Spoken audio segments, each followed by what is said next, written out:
So when it comes to mean, median, mean, these are called measures of central tendencies. Let me just connect my pen.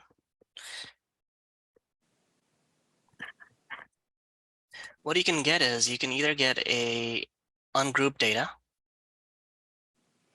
which looks something like this. You'll get X, and you don't even need a frequency. Let's just say you just get something like this. You get a bunch of numbers like 1, 2, 3, anything like that. That's ungrouped data. Or you could get a group data set. The difference is in a group data set, the X values, instead of being exact numbers like these guys, there will be classed, there will be levels. So this is the first level, and then the next one would be something like this. Now the difference is everything here has a class, right? Everything is grouped up in here. And the purpose of doing this is to basically, it's not very desirable to have 100 different bar graphs. If you can somehow transition this, let's say you have numbers from, let's say X values goes from 1 to 100. Instead of having 100 bar graphs, you just group these 100 numbers into 10 groups like this. Then you'll only have 10 graphs, which is much easier to read, yeah? Basically, the purpose of the visualizing data is for the reader, make it easier on them to see what's exactly going on. So we did a bunch of these last time. We will just do maybe one more of these guys. So as you can see, this is a grouped data set, right? We know it because there's classes. And the question is going to be very similar. It's going to ask you for the mean, and it's going to ask you for either the sample standard deviation, or it's going to ask you for the population standard deviation. Usually, though, in my experience, it's going to be sampled because having population data is very, very difficult. What is this? This is orders for some restaurant or something? It doesn't matter, okay? Because population means you would need to have all the orders all over the year. It doesn't look like that's the case here. So we're going to assume it's a sample data set. The question will be like this. A, find the mean. We're going to label it X bar. X bar is the sample mean. B, it's going to ask you to find something called S squared, which is the formula is right up there. It's the variance. And part C will ask you to find S, which is simply the standard deviation. It's very simple. If you have S squared, getting S is very simple because S is simply the square root of S squared. D, it's going to ask you to find, what else could it ask you? It's going to ask you to find the mode, which is the most recurring. It's going to be this class here. It's very simple. The one with the largest bar. E, it's going to ask you to find the median. Cool? So let's see, how do you go about doing this? So for part A, it says find X bar. The formula for X bar is this. It's summation MF divided by N. It's this part of the formula without the square. That's the formula for summation, X bar, which is the sample mean. Now this class is your X, and the number of days, that's your frequency, F. This is your F, that's your X. The formula uses summation MF. We don't have M, right? Remember what M is? It's very easy to find as well. What's M? It is the midpoint of the classes, okay? The midpoint of the classes. For example, the first one will be 10 plus 12 divided by 2, 11. What's the next class? What's the midpoint of these two? 14. Yeah, 14, just in the middle, right? So look at this, 16, 18, it has to be 17. 19, 20, the middle, it has to be 20. So that's M. And then you multiply M with your F to get MF. So 11 times 4 is going to be 44. 14 times 12, 140 plus 28, that's going to be 168.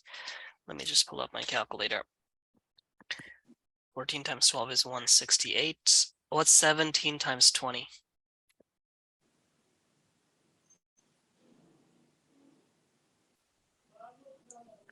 So you first do 17 times 2, right? That's 34, and then you just add a 0 from the 20.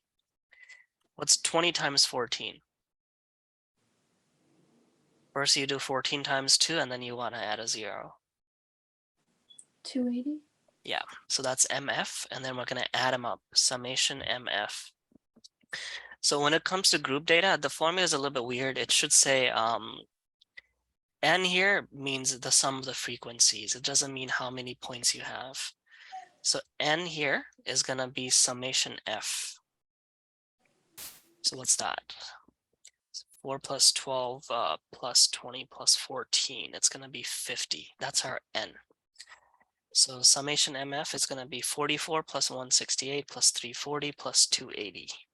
That is going to be 832. So to answer part A, what's X bar? It's going to be summation MF, which is 832, divided by N, which is 50. Yeah. 832 divided by 50, and that's going to be 16.64. So that's your mean. Part B, find S squared, which is the sample variance. If it asks you to find sigma squared, that'll be the population variance. The only difference between them, instead of dividing by n minus 1, if you're looking for the population variance, it's simply n. You don't do the minus 1. The minus 1 in the bottom is to compensate for the fact that this is a sample. Okay, it's going to give you a bigger variance. It's because it's compensating for that fact. So how do you find S squared? We're going to need something called, we have this in the bag, we have this, but we don't have M squared F. So first, let's find M squared, like that.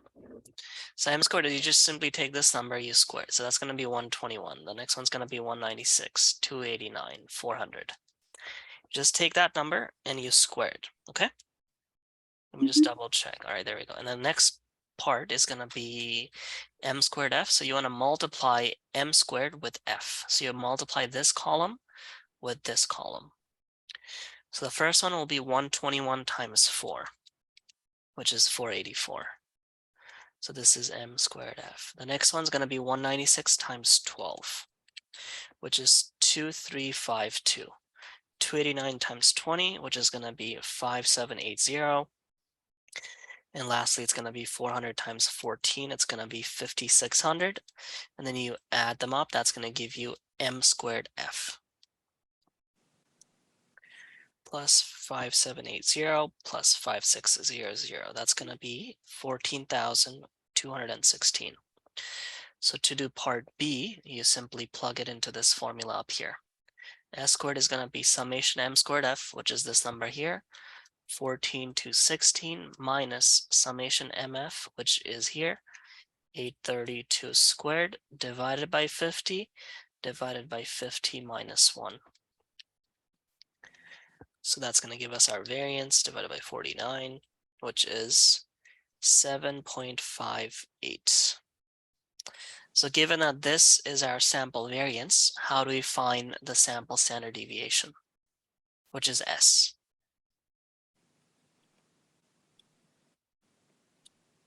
To find S, you simply square root the variance like that. We already know what S squared is. S squared is 7.58. You simply square root this. That's going to give you S. Okay? Take this number, square it. Very simple. D is also very simple. Which class has the highest peak or the greatest frequency? That's the mode, right? Which one of these classes has the highest peak? If you were to draw a histogram here, you'll see the first one only has 4, the next one has 12, the next one has 20, and the last one has 14. So you see this class, right? So 16 to 18 would be your mode. The last one, median, is a little bit tricky. There's no outright formula for this, but remember that median is half of the data set. The data is cut exactly in half, yeah? The data is cut exactly in half. So how do you find the median of a group data set? If it wasn't grouped, then it's pretty simple, but if it is grouped, we're going to introduce a new column here. This is the way I like to do it. Basically, median means 50% of the data. What's 50% of 50? What's half of 50? 25. 25. So we're looking for the 25th number, okay? We're looking for the 25th number. What does that mean? These are our frequencies. We're going to find something called cumulative frequency. It means the sum of. Cumulative means the sum of. It's basically like summation f, but instead of adding the entire column, we're going to add diagonally. I'll show you. This is called cumulative frequency. So what happens is that this 4 here comes here as it is, okay? But then the next number down here, the first number always comes there straight up, nothing required. The next number, you're going to add it like this. It's going to be 4 plus 12. That goes here. That's 16. The next one, 16 plus 20. That'll be 36. The last one, 36 plus 14. It's going to be 50. Yeah? What does this mean? This means the first class here, the 4, this represents the first number, okay? The first frequency is in 10 to 12. The second one is in 10 to 12. Third is in 10 to 12. Fourth is in 10 to 12. The next one, we've already used up 4 of them. The next one here, you get the 5th number, 6th number, all the way to the 16th number. The next one here, we've used up 16. So the 17th number, 18th number, and you'll see that the 25th number is also in here.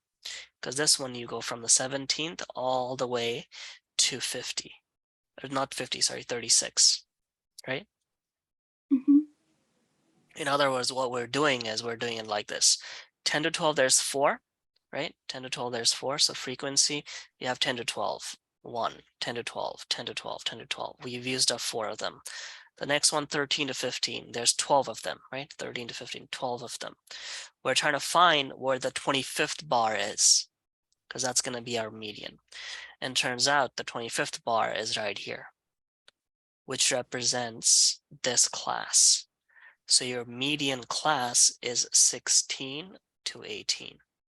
Does that make sense? And that's how you'd find it for a grouped data set.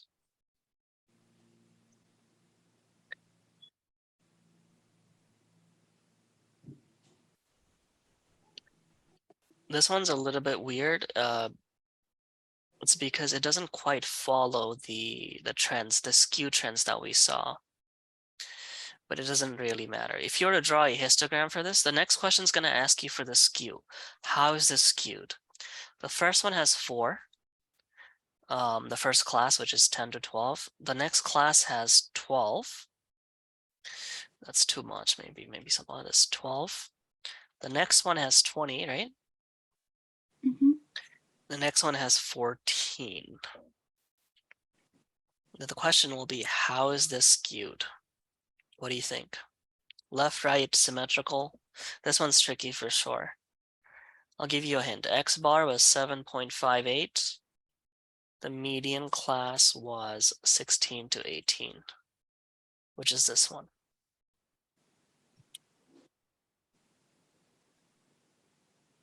This one's tricky. It's because it's not symmetrical, right? Symmetrical would be, it's like if you cut it in half, you'll get a mirror image on the left and the right side. This one turns out is skewed to the left because this is like a staircase going right. The tail on the left side is longer than the tail on the right side, okay? That's one way to see it. The other way to see it is like this. If it's skewed to the left, the mean is gonna be less than the median. If it's skewed to the left.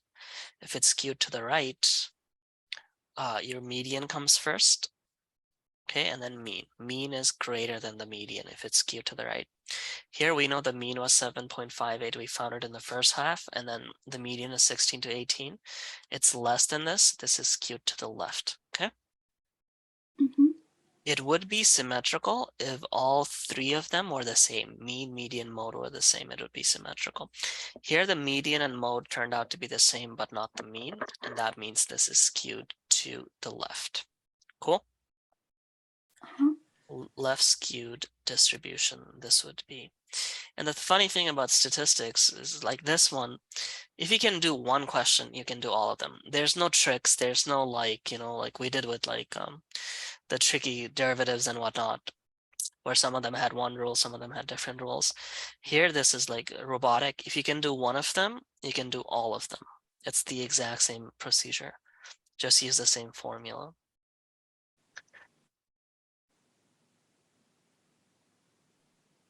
All right, the next one. Use of standard deviation. Okay, I don't know where it threw me off. I was here. All right. So the next thing we're going to look at, again, if you remember what standard deviation is, it's how far apart all the classes are, okay, on average. The numbers are in a data set, how far apart they are on average.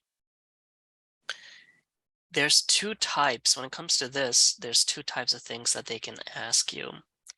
One of them will be for a symmetrical data set. Let's say this is symmetrical. It's not perfect drawing, but let's say it's symmetrical, which means it's cut in half exactly like this, okay? This side is exactly equals to this side. This curve, a symmetrical curve, is called a bell curve. If you get something like this, how does standard deviation relate to this? Turns out, again, remember, if it's symmetrical, right in the dead center, okay, the mean is equals to the median, it's equals to the mode, only if it's symmetrical, okay? Only if it's symmetrical. Turns out, let's say your mean is 10, and let's say your standard deviation is 2. Okay, see this number right in the middle? This is a number line at the bottom. This is a 0, this is a 10, and this is looks like, well, if this is 10, that must be 20 because it's symmetrical. Let's say we're 1 standard deviation away. Let's say the distance from 10 to this line is 1 standard deviation. What is this number? 9. 8, because standard deviation is 2. Okay? 1 standard deviation means 1 times the standard deviation. What if we go to the right by 1 standard deviation? What's this number? 12. 12. We're going to label this minus 1 standard deviation because we're going to the left. And over here, we're going to label this plus 1 standard deviation because we're going to the right. So that number is 12. What about we go 2 steps to the left? What will this number be? 6. 6. 2 steps to the right, what would it be? 14. 14, right? And then finally, you only need to go to 3 levels. You go 3 levels, 3 standard deviations to the left, what's that number? 3. Can't be an odd number. It'll be 4. Oh. Right? 10 minus 3 times sigma. Sigma is 2. 10 minus 6, 4. What about 3 standard deviations to the right? What is this number here? 16. So if something is symmetrical, okay, this is how it's going to work. There's a theorem that relates to this. This is called, and you probably won't do this in class, but this is called, it's a very basic idea. It's called the central limit theorem. Only applies to, abbreviated CLT. Only applies to bell curve. By bell curve, I mean perfectly symmetrical. Only applies to bell curves. Something like this. If you're 1 standard deviation away, okay, if you're 1 standard deviation away, that data set, like for example, 1 standard deviation is from 8 to 12. You see this? This is 1 standard deviation away from the mean.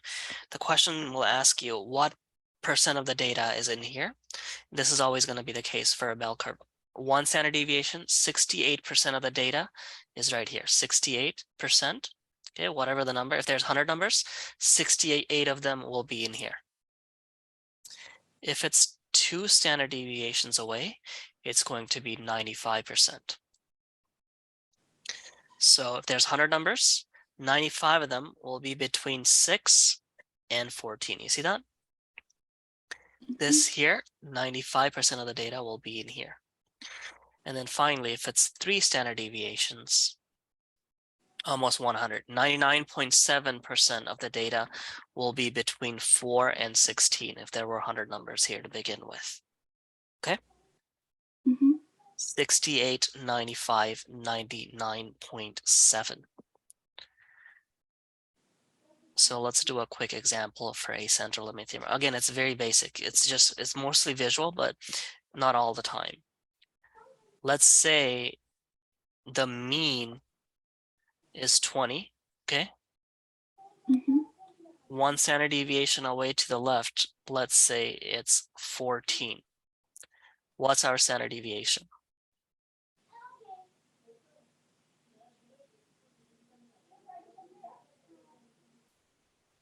Mean is 20. We went 1 standard deviation to the left. We got 14. What's the standard deviation? 6. 6, exactly. So this will be 6, yeah? Let's go one more. 2 standard deviations. Where do we end up? 8. Minus 6, 8. 3 standard deviations. Where do we end up? 2. 2, right? So if you go this way, it's going to be 38. So this right here is 1 standard deviation. This from 8 to 32, that's 2 standard deviation. Finally, from 2 to 38, it's going to be 3 standard deviation. The question will be like this. Let's say your mean is 20, standard deviation is 6. What percent of the data, lies in between 14 to 26? Again, we know 14 to 26 is 1 standard deviation away from the mean, right? What percent of the data lies in there? 68. 68. They'll ask you 8 to 32. What percent of the data is between 8 and 32? 95. Yeah, and then finally from 2 to 38, it's going to be 99.7. So this is a central limit theorem, okay? How far apart a data value is in terms of its standard deviation from the mean. This only applies to bell curves, symmetrical curves. But we're not always going to get a symmetrical curve in real life, right? Almost never. That brings us to this thing here called the Chevyshev's theorem. It's very similar to the central limit theorem, but there's no exact value like 68, 95, 99. This is going to change every single time. So how does this work? How is this skewed? Right tail or left tail? Right. This is right tail, but this works for any distribution.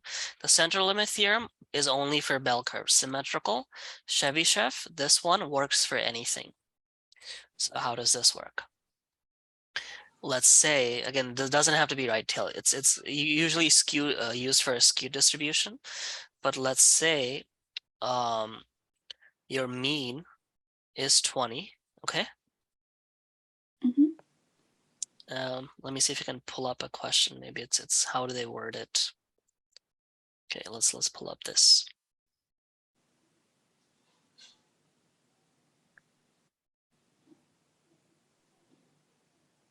Okay, so here. The average is 4,000. So let's just write down what they've given us. Let me move this a little bit here. Right, so the average always means the mean, okay? In these cases,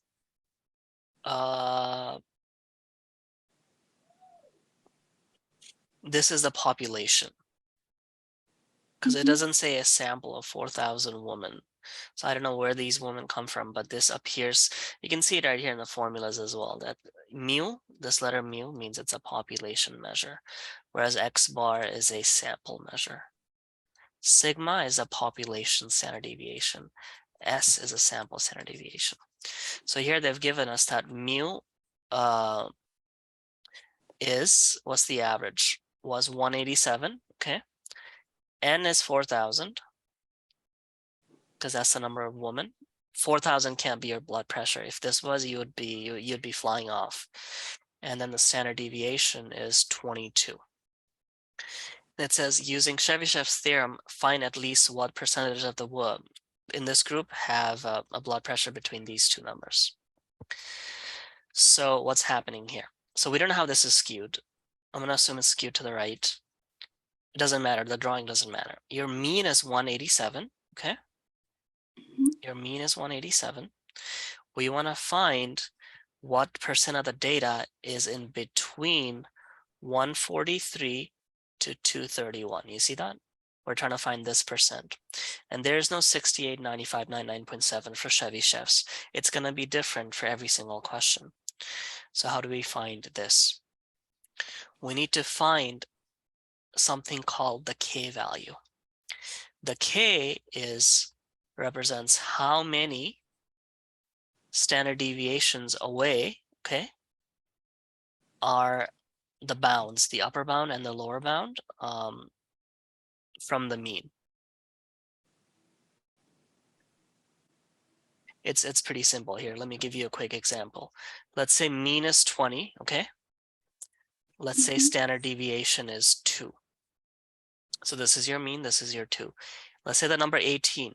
How many standard deviation away is 18 from the mean of 20, given that the standard deviation is 2? 1. 1, yeah. 16 would be 2, right? Same idea here. We need to, that's your K. K here would be 1. 18 is 1 standard deviation away from the thingamajig, right? From the mean, yeah? So same idea here. We need to find what the K value is between 143 and 187, okay? So any ideas on how to find it? Well, we know what the standard deviation is.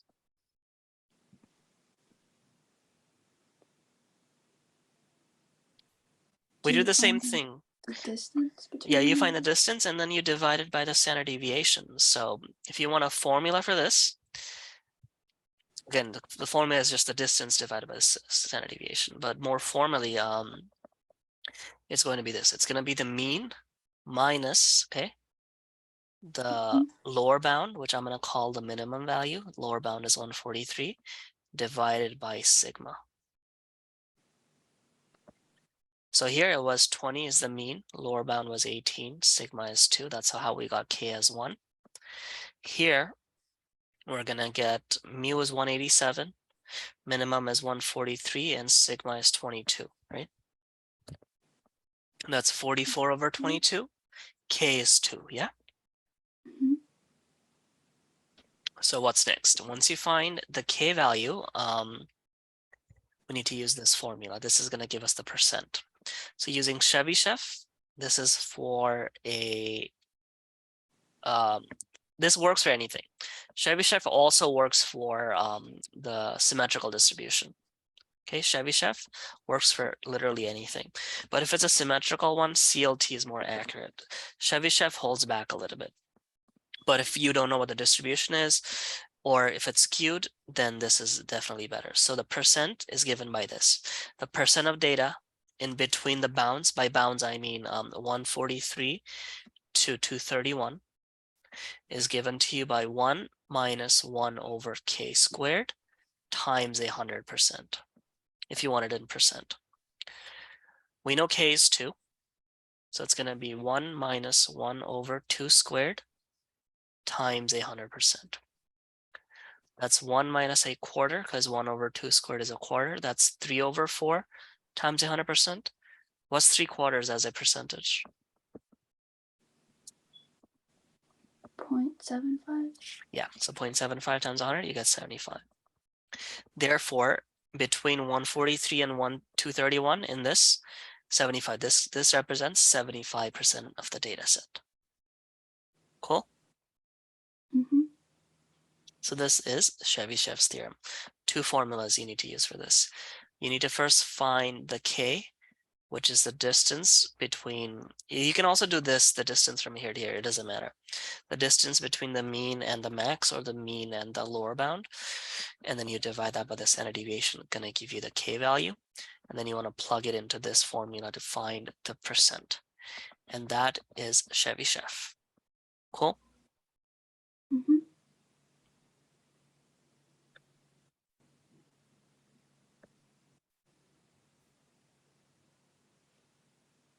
Yeah, they do the same thing we did. They found the distance from here to here. Again, I mean, there's no other way to do it. So they're talking about the empirical here as well.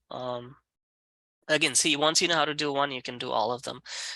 This one is going to be a empirical rule formulas, which means the central limit theorem.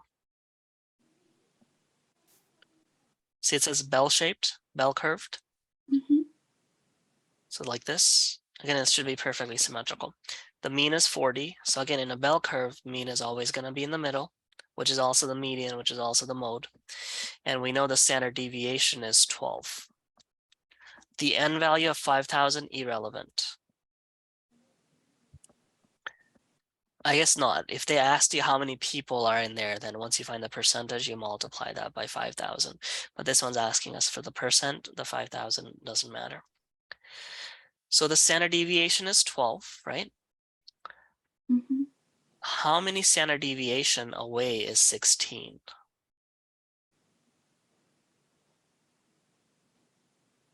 2. Exactly 2. Central limit theorem says 65, 95, 99.7. So what's the answer? 95. 95% of the data is in between 16 and 64. No math required for central limit theorem. Cool? Mm-hmm.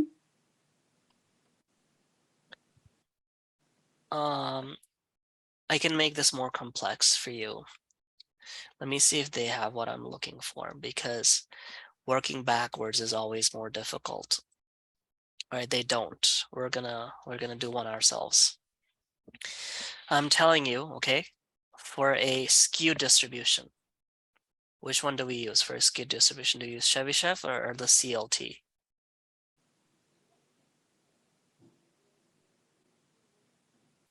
For a skewed, you use Chevyshev, okay? Central limit theorem, 65, 95, sorry, 68, 95, 99.7 is only for asymmetrical. So let's say for a skew distribution, there's 84% of the data lies within some random numbers, 16 to 48, okay? Given that the mean is 20, find the standard deviation sigma. So this could be like a, how are you guys graded? I don't know how you guys are graded, but over here in high school, they're graded from 1 to 4. And you can get like 1 minus, which is just basically just pass. Or you can get like 4 minus, which means 80s, or you can get something called highest of the highest is called 4 plus, which means like a 99 basically. So the questions are gonna be like, like usually they're around 3 plus ish, because questions are usually made for the average student. But this question right here would be a 4 plus question, which means it's hard. Only a few people can answer it.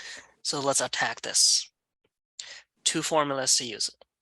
K is going to be your mean minus your minimum value divided by sigma, right?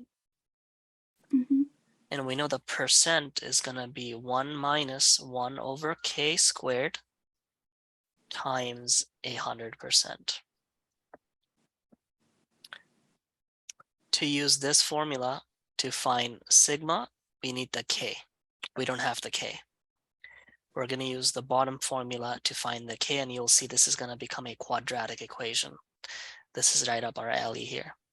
We're going to use this formula first to find the k value. So we know the percent was 84, right? Mm-hmm. Equals to 1 minus 1 over k squared times 100%. I guess you can write it like this if you would like. Here we go. This is a quadratic equation. We're trying to solve this equation for k. What do we do first?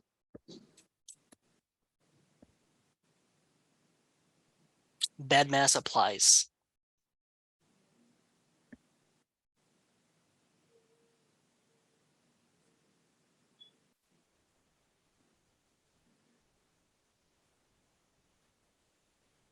Do you open the bracket? No.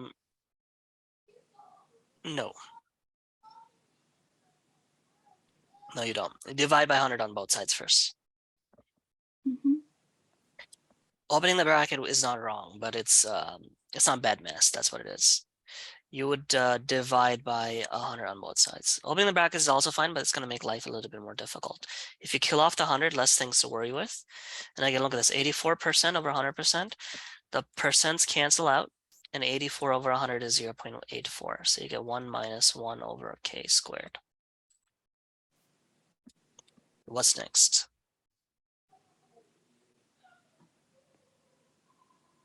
You subtract 1. Okay, let's subtract 1. So this cancels out with this. So this would be minus 0.16 equals negative 1 over k squared. Then you multiply by k squared. Yeah, and look at this. There's a negative on both sides. They also canceled out. You're going to multiply by the unknown. If the unknown is in the denominator like this, what's next? You square root. No, you need to divide by 0.16 first. Okay, Mm-hmm. you divide by 0.16. 1 over 0.16 is 6.25. Then you square root. So square root of 6.25 is 2.5. There we go. We have the k value using this equation. Next, we're going to plug it into this. This is going to be a simple linear equation, and we're done. So k value is 2.5. Mu is given, the mean, 20. The minimum bound is also given, 16, divided by sigma. How do you solve this for sigma? You multiply by sigma. Yeah, so 2.5, sigma equals 4, because 20 minus 16 is a 4. So sigma is going to be 4 divided by 2.5, which is going to be 1.6. And there we go. The standard deviation for this is 1.6, and that's how you would work backwards. A lot more difficult. Well, it's not really difficult. You get a quadratic equation to start off with. No need to man it. No need to use a quadratic formula. None of that junk. It's a straight up just square root both sides kind of a quadratic. And then from there, it's a simple linear equation. Okay. Mm-hmm. So working backwards is always going to be a little bit more difficult. I don't see any question here that works backwards, which is kind of, yeah, all of them are working from front. Actually, no, this one right here. This one's very similar to what we just did. See this B with a star on it? Mm-hmm. That one would be it. Let's try one more. Actually, no, I see it. I see. B is also asking us for the same thing.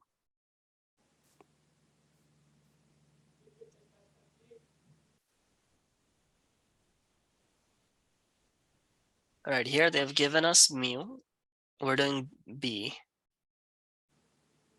Or we can start off with A. It's not a big deal. Sigma is 2600. Part A, it says using Chevyshev. Find what percentage lies between 4,300 and 47,200. These are the formulas. K is going to be your mu minus the minimum value divided by sigma. And to find the percent, you simply do 1 minus 1 over k squared times 100%. So this is working forwards, yeah? How do we find the k value for the first question here? Just use this formula. K is going to be the mean minus the lower bound minimum divided by the standard deviation like that. 9,500 minus 4,300 divided by 2,600. K is 2. So if K is 2, we're going to use this formula next to find the percent. The percent is simply going to be 1 minus 1 over 2 squared, which is 3/4. We did this before. It's going to be 75%. because this is 3/4. Cool. Let's look at part B. Now, what have they given us? What is this 89%? It's this percent that they have given us, right? They have not given us the K value, basically. They've given us the percent, but they have not given us the K value. So how do you find the K value given percent?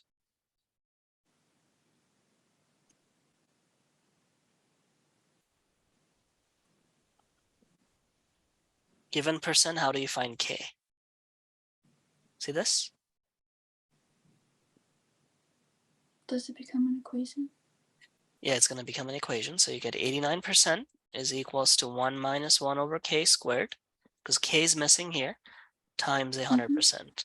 How do you solve for K? Divide by 100. Divide by 100, you get 0.89 equals 1 minus 1 over K squared. You could subtract 1. Subtract 1, you get negative 0.11 equals negative 1 over K squared. The negatives cancel out. What's next?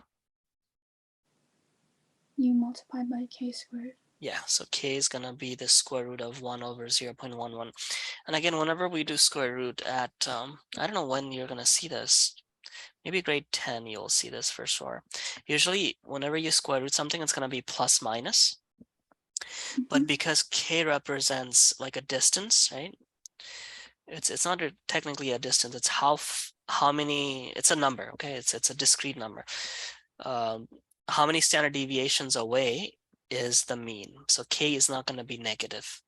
You can't be negative distance away from something. Okay. It's kind of like a measure of distance. Yeah, I guess it is. It's a measure of distance. So K is going to be positive. So you square root this, you get K as 3. The question's asking you for the interval, right? So how do you find the interval? It works like this. The interval is going to be mu minus K sigma for the lower interval. And for the upper interval or upper bound, it's going to be mu plus K sigma, like that. We know our mu is 9,500. We know our sigma is 2,600. If K is 3, right? We're trying to find what this number is. 3 standard deviations away from the mean, it's going to be 9,500 minus 2,600 times 3. 9,500 plus 2,600 times 3. You plug this in a calculator, you'll get your lower limit and your upper limit. Okay? Kind of makes sense? Kind of. When do you use Chevyshevs?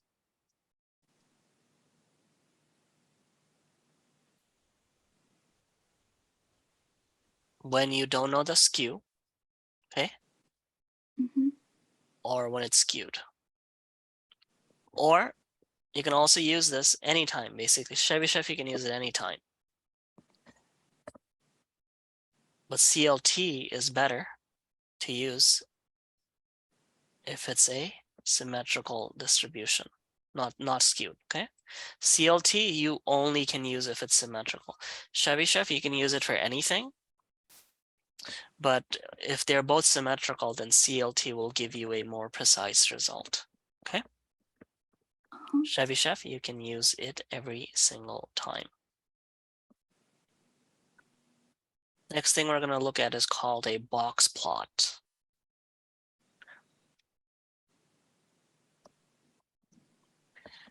What in the world is this? Look at this. There will be a box in the middle, okay? Like this. This is used a lot. If you read any papers or something, you'll see this. And then it'll have something called whiskers. It's called box and whiskers plot. Like a cat. So these are its whiskers. Everything represents something. All these lines represent something. Here, this is what it represents. You see the left line of the box? That's your first quartile. Q1 is the left line of this box. Your middle line is your median, also called the second quartile. This one, the right line, is called your third quartile. This whisker, right whisker, is your maximum value. And this number here is your minimum value, okay? Let's quickly make one. Let's say these are your numbers, 1, 3, 8, 10, 18. What's my median?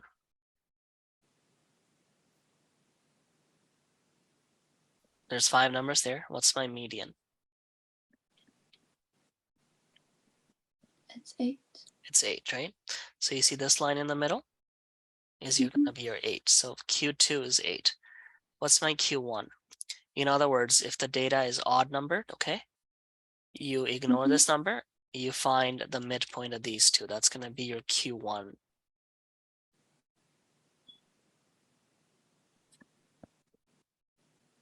So it's 2.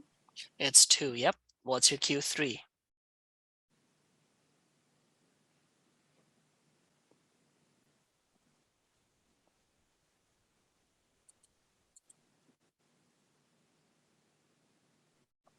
Q3 is gonna be the midpoint of the right half, okay? So what's the midpoint of the right half? These two. 14. 14 is gonna be your Q3. In this data set, what's your minimum? It's 1, yeah? What's your maximum? 18. 18, right? So how do you draw this box plot? Start with a number line at the bottom, yeah? And we're just gonna follow this. You see the whisker, minimum, the left whisker will be at 1 because that's our minimum value. And then we go to Q1. Q1 was 2. So our box is gonna start here like this. Q1 is 2. Q2 is 8. So this guy here is going to be 8 like that. Q3 is 14. Let's say this number on the number line is 14. This will be 14. And then finally, your maximum value is 18, right? Like that. And there you go. That's a box and whiskers plot. Cool? That's all there is. Well, that's not all there is, but that's basically the gist of it, a box plot. You need these 5 numbers to create a box plot. What would you use it for? Another tool for visualizing data, just like bar graphs. Very, very useful if you have a large number set. Okay. Here, this is what you'll use it for. Let's say the population of moose, okay? In, I don't know, in Alaska. Let's say in 2009, the median was 10,000. Let's say this is in thousands. The median was 10,000. The upper quartile was 12. The lower quartile was 6. Okay. And these are the whiskers. You see this? And let's say in 2016, this has dropped. See like that? So basically everything has dropped. So, and then you're going to enact policies like, why did they drop? What can we do for this? Usually used in reports to compare things or to visualize data, right? That's what it is, to visualize data. Because a bar graph is not going to help you here, is it? I guess it does, but it doesn't tell you the whole story. Look at this. Let's say this is on the x-axis, we have the moose population, right? And then you have this big one here. You have a smaller one here.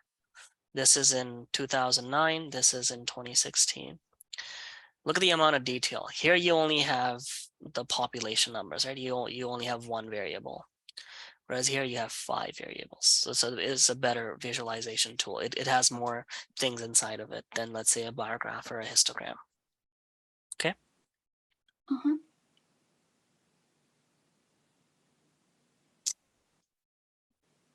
Alrighty, this one's gonna be a little bit tricky.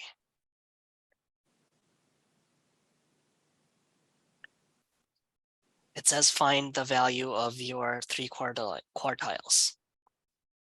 How do we go about finding Q1, Q2, Q3?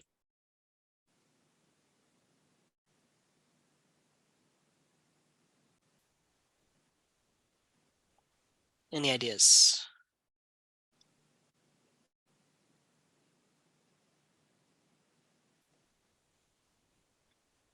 You first need to put it in an array, okay?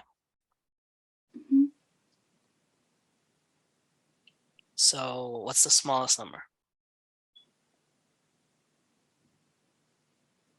7. Yeah. How many numbers are here? 12. So there's 12 numbers. So 7, 8, 9, 10. So 7, 8. I like crossing them out. The next one is 11, 12. The next one is 13, 13, right? So that's also our mode. 13 is our mode because it repeats twice. 14, 17, 17, 45. Actually, we have two modes. This is called bimodal because 17 and 13, 13, they repeat. Yeah. Mm-hmm. There's 12 numbers here. Always find median first, Q2. Which number is exactly in the middle? It's not going to be the numbers that we see right now. We have to find the midpoint of two numbers because it's an even data set. I'll give you a hint. This data set is cut in half like this.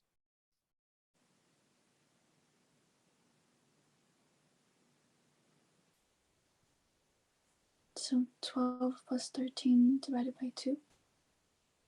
Right, 12 plus 13 divided by 2. What will that be?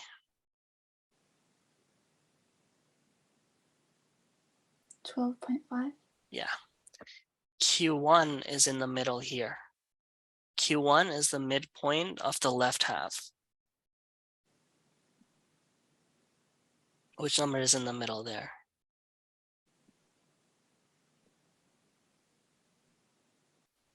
9.5. Yeah. Q3 is in the middle of the right half. Which number is in the middle?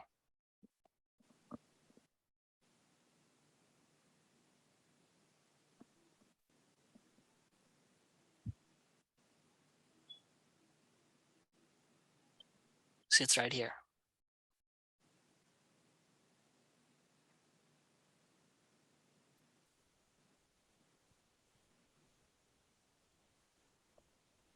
$15.5.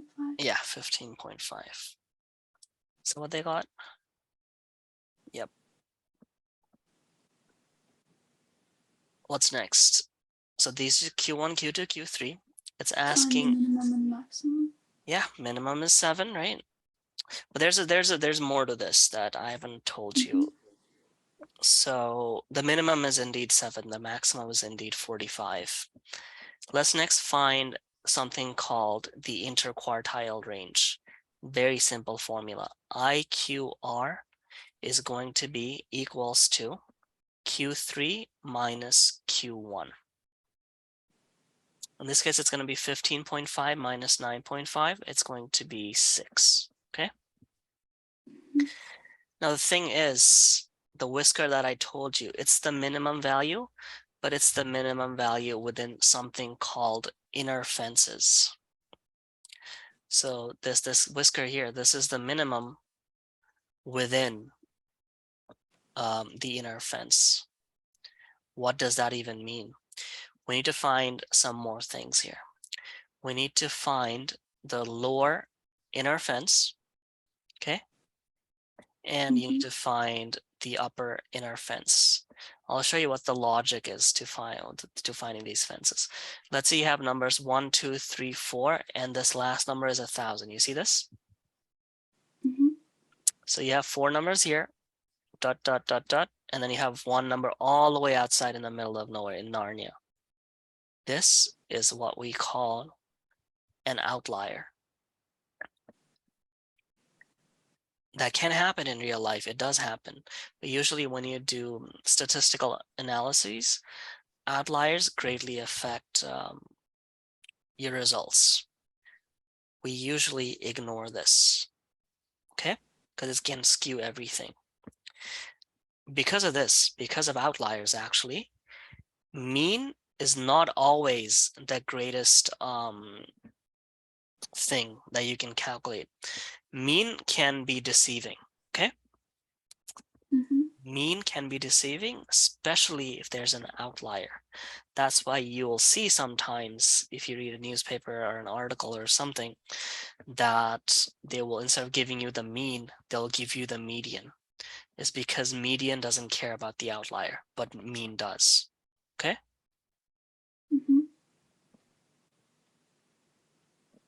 So we can quickly find these two. The formula for lower, we'll do this tomorrow as well. It's going to be Q1 minus 1.5 times IQR.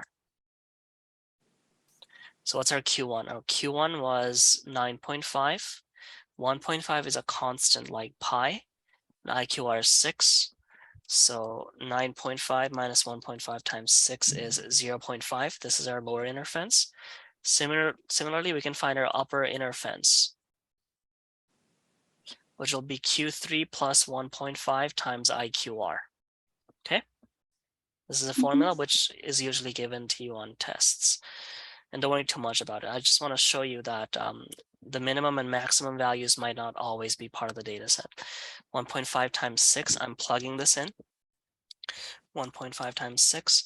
Look at this. Our upper inner fence is 24.5. That's going to change everything. When you actually go to graph this on a box plot, you have numbers from 1 to 45, okay? 1 to 45. Our Q1, the left part of the box, is at 9.5, so it's going to be between 9 and 10. Q2 is between 12 and 13, right? And Q3 is between 15 and 16. So this is our box plot. 7 is within our lower inner fence because our fence is at 0.5. So the left whisker is indeed going to be right there, 7. But look at this. Our right whisker, the maximum value is 45. Is that within our fences? No. No, it's not. So our right whisker is only going to go till 17. Okay, because it is not within the fence. Therefore, this number 45 is an outlier denoted by a star on a box and whisker plot. Cool? So box and whisker plot gives you a lot of information, as you can see here now. Just this thing right now gives you 6 different things that you can just quickly look at. Right? It's a pretty powerful tool. And if you do like a research-based analysis, you'll definitely see this a lot. All right, let's call it a day there. Okay, thank you. See ya.